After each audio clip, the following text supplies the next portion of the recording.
Video ini didukung oleh Ashiri Art, kontraktor rancang bangun masjid, arsitektur, dan kaligrafi.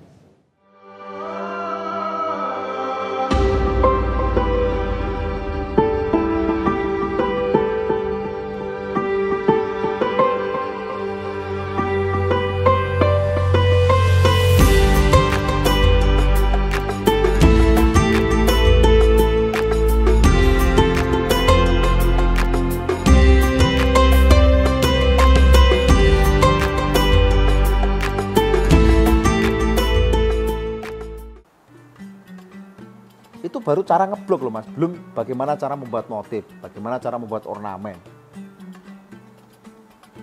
Membuat ornamen, pedol ya kan. Yang lain pakai kuas, dia pakai yang lain pakai spidol, dia pakai kuas sendiri manual. Menang apa kalah kira-kira?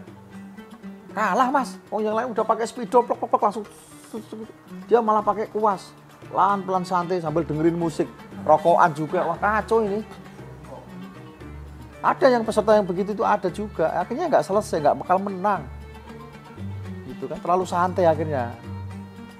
Ya, ini lomba itu butuh kecepatan, ketepatan, ketelitian, kejelian, ya, kehati-hatian. Ketepatan itu apa? Waktunya tepat. Jeli, bagaimana biar nulismu itu nggak salah.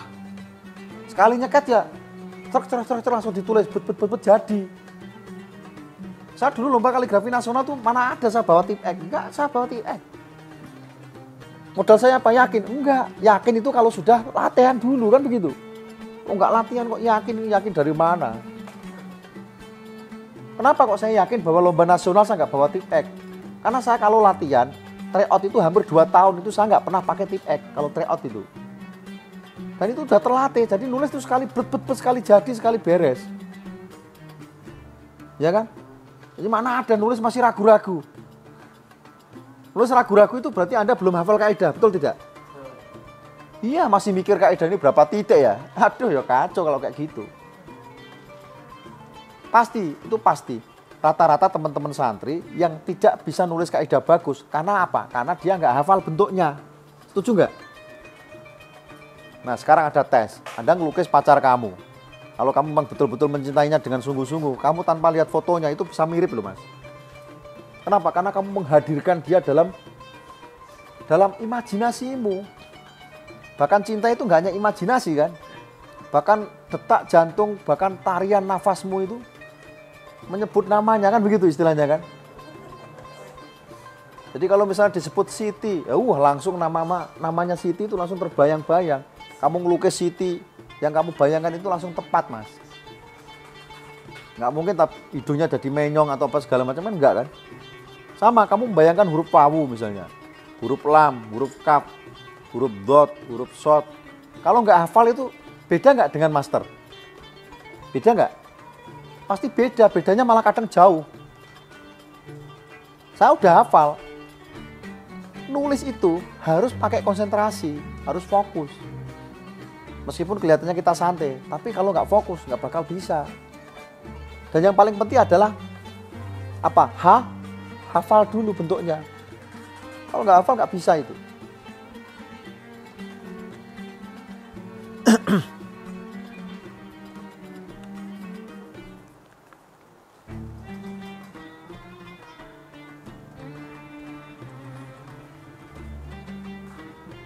Oke, kemudian kita lanjutkan lagi ya. Ke bak disambung dengan huruf ya tadi ya. Ya, oke, ini bak disambung dengan huruf ya. Sama juga mas. Ini kalau Anda pakai metode saya tadi berarti ganti kalam, ini berarti ini diangkat diganti kalam ini ya. Nah, kalau Anda sudah ahli nggak usah ganti kalam, asal diangkat ini jadi bagus ya sudah. Nah, begitu kira-kira. Jadi keluarnya ini sedikit ini. Keluarnya dari sini ini kira-kira setengah titik. Biar nanti nggak terlalu keluar. Nah, baru ambil dari samping diputar yaknya seperti ini kira-kira.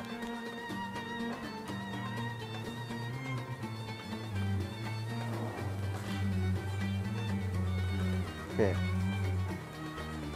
Nah kemudian bak ya yang dipanjangkan ini sama juga ya, ini agak panjang juga di sini. Ini kemudian diambil dari samping begitu, ditarik.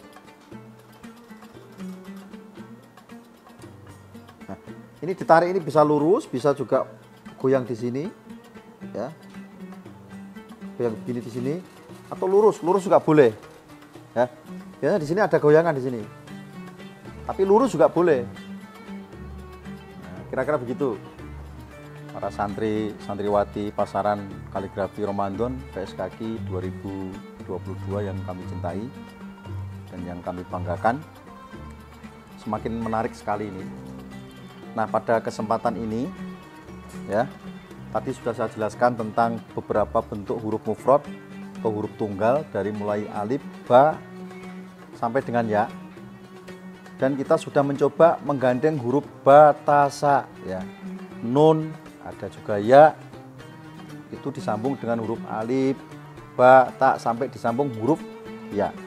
Nah, kali ini saya akan memberikan beberapa contoh dari kata per kata dan bahkan kalimat dari ragam bentuk huruf-huruf yang tadi sudah saya sebutkan. Karena huruf ba, ta, sa, ya, nun ini banyak sekali mas nanti ragamnya. Kalau kita nulis Al-Quran aja itu banyak sekali huruf-huruf itu. Pasti kita ketemu itu. Nah, kita praktekkan coba. Mulai yang pertama dengan bentuk yang kita sering ketemu ya. Ketika ketemu ba dengan ya misalnya. Ini kan diangkat salah satunya ini. Ini kan sering lihat ya mas.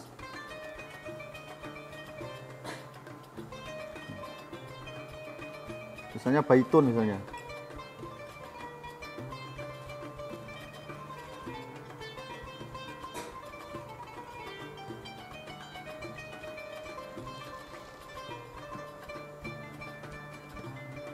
Nah, misalnya baitun. Nah, di sini kalau kita perhatikan ya. Contoh tulisan baitun ini kan salah satunya diangkat. Betul tidak? Nah, bila manakah huruf ba atau sa atau ya di depan ini loh ya, nun, kok diangkat salah satunya? Ada yang tahu? Nah, jawabannya adalah apabila dari kelima huruf itu nyambung jadi satu di situ. Ada 3 huruf atau lebih yang nebronya sama itu bergabung. Misalnya baitun. Baitun ini ada berapa nebro ini? 1, 2, 3. Berarti satu hurufnya diangkat. Diangkatnya mana? Di depan. Kalau 4 pak, beda lagi. Misalnya yusab bitu misalnya. Misalnya ini ada yusab bitu.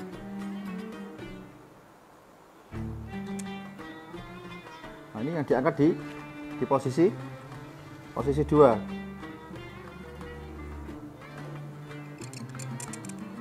Nah, ini yusab bitu. Yang diangkat yang posisi ini ya. 1, 2, 3, 4. Berarti yang diangkat di posisi kedua. Kalau ini yang diangkat yang di posisi pertama. Sudah agak paham ya? Nah, kalau tidak diangkat, ini akan rawan disalahpahami menjadi huruf sin. Kita bisa coba kalau nggak percaya. Misalnya, baitun ini saya tulis nggak tak angkat. Nggak saya angkat salah satunya. Nulisnya begini saya. Misalnya nulisnya baitun itu begini. Ini gimana ini? Ini huruf apa kan? Orang bingung ya, dikira itu nebrosin, ya enggak? Makanya diangkat salah satunya. Jadi teorinya itu begitu. Apabila ada ya minimal 3 huruf yang nibruhnya sama berkumpul jadi satu, maka harus diangkat salah satunya. Ingat-ingat ini. Kalau nibruhnya nggak sama, ya nggak mesti harus diangkat. Ada contohnya misalnya teman-teman yang bikin toyib misalnya. Toyib. Ini diangkat ke arah ya-nya ini diangkat begini. Ini menurutmu betul nggak sebenarnya ini?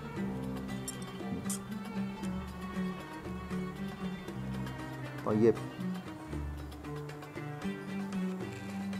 Betul nggak?